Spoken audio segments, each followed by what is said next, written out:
This video is dedicated to all the times that John Myung made a change of seasons better with his bass lines. Enjoy. Now on this last part, we also get some very interesting bass flavors on the bottom. Now for the most part, John Myung is just playing a low B on the bottom, ringing out over the entire thing. But he adds a little bit more movement coming into the end of the section, so check this part out.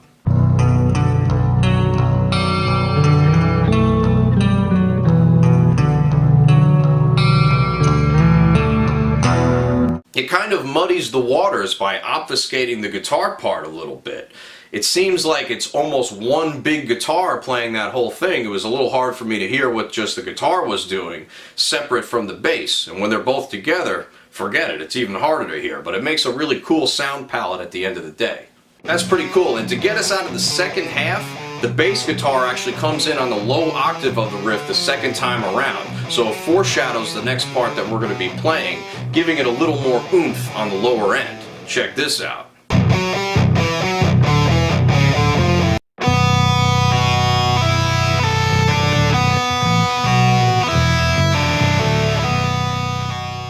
The bass lays down a B pentatonic foundation, which is basically a simpler version of what we're going to hear a little bit later on when everybody joins in.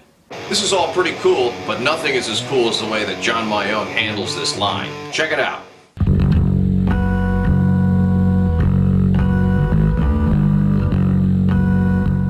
That's right, I never knew those harmonics were in there either, but you can see that he's outlining all those chords, he's keeping that F sharp on the bottom, he hits that harmonic, that's still an F sharp chord, and then he's moving chromatically to the different notes switching around. So nothing really crazy beyond the harmonic, I just thought it sounded really cool. Now the bass part is all too ridiculous. No wonder John Myung never said a single word to Kevin. If I had these thoughts in my head, then I wouldn't either. Check this out.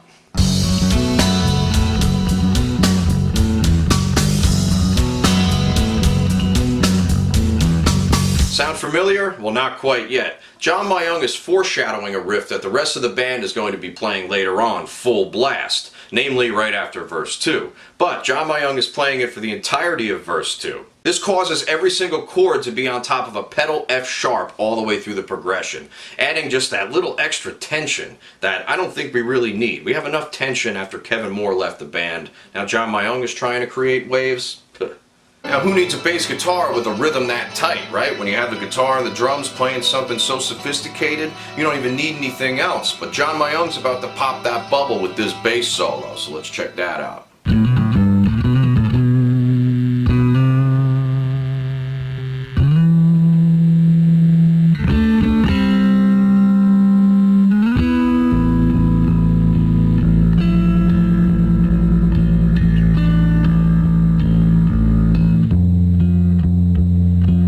I'm not going to focus too hard on the note choices. Actually, I'm not going to focus much at all. They follow along with the chord progression. But John Myung is basically just giving us a little ditty to take us through the repeat one more time to add a little bit of interest. Notice how the vocals drop out, so something needs to happen here. The bass takes over. Very good compositional move. Rhythmically speaking, he's beginning each phrase right on beat 1 of each measure of 5. So just think of it that way. 1, 2, 3, 4, 5. 1, he comes in right again.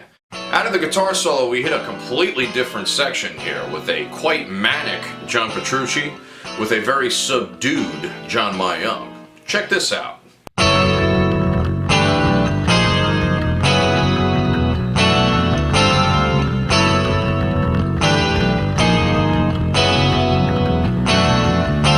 So even though the guitar part is completely different than the riff we were playing earlier, the bass is still playing the same F sharp riff from before, which is really awesome. I absolutely love the fact that he's doing that, but this just gives it a completely different context to the same exact idea. John Myung continues the F sharp Phrygian. John Petrucci comes up here to play these F sharp 11 chords. Now, although on the guitar we know the chords to be F sharp, add 9, E add 9, and D add 9, or the 1, flat 7, and flat 6 respectively, we don't really know what the function is until the bass starts to play. So let's listen to that. Those bass notes for the first 9/8 measure are C sharp, B, and A. For the 6/8 measure, it's F sharp, E, and D, down to the C sharp for the resolution. Now, what the C sharp, B, and A is doing, it's creating a second inversion version of the F sharp add 9 and the E and D as well. So, this is F sharp add 9 over C sharp, E add 9 over B, D add 9 over A, and then we reach root position for that measure of 6, which sounds exactly the same as what the guitar was doing. The harmony is made a little more interesting by John Myung's bass part, which plays slightly different notes with the guitar, creating an added crunch. Let me see if you can hear it.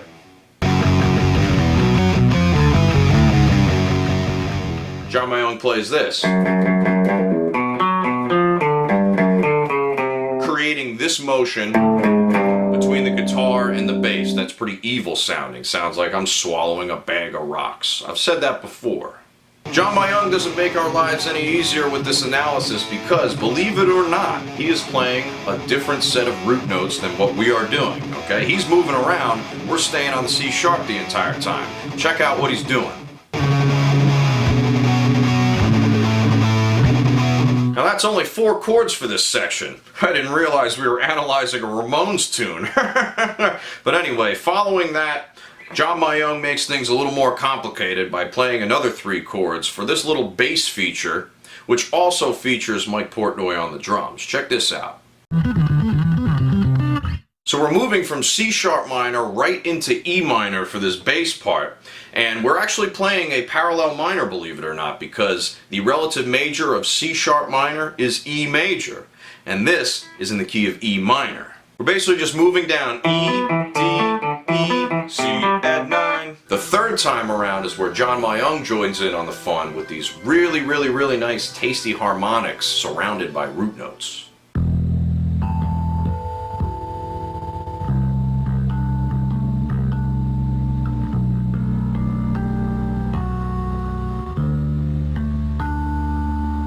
As we know, the bass player dictates the functions almost 100% of the time. And here, he's undoing John Petrucci's heroic efforts of putting a first inversion chord in there by playing an A on the bottom, all right? And also some other, I was going to say unsavory, but it's not unsavory, it's very savory. Some savory notes coming in. Let's check that out. Immediately following the keyboard solo, we are greeted by a new harmonic section set up by this bass riff.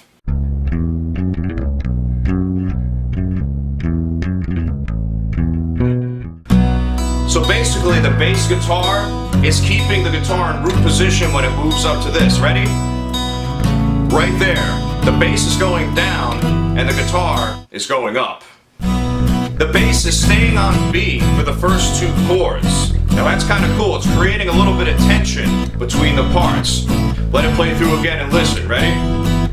B, B, and then it changes. Alright? So that's kind of interesting. And then of course it goes down instead of going up with the inversion. This next time through, John Myung decides to join the rest of the band. Now this is where things get interesting. John Myung is doing the same thing as he did the first time around, but listen here. He's moving up with the guitar. Oh my God, it's like we're in a band or something. And at this point, John Myung decides to leave the band. Listen to that first note, going up, continuing to go up, even higher, oh, and then we're back down for the last part. And he just follows the chords naturally after that. Thanks everybody for watching. Please like the video and subscribe to the channel, and consider becoming a patron on Subscribestar. Until the next time, peace.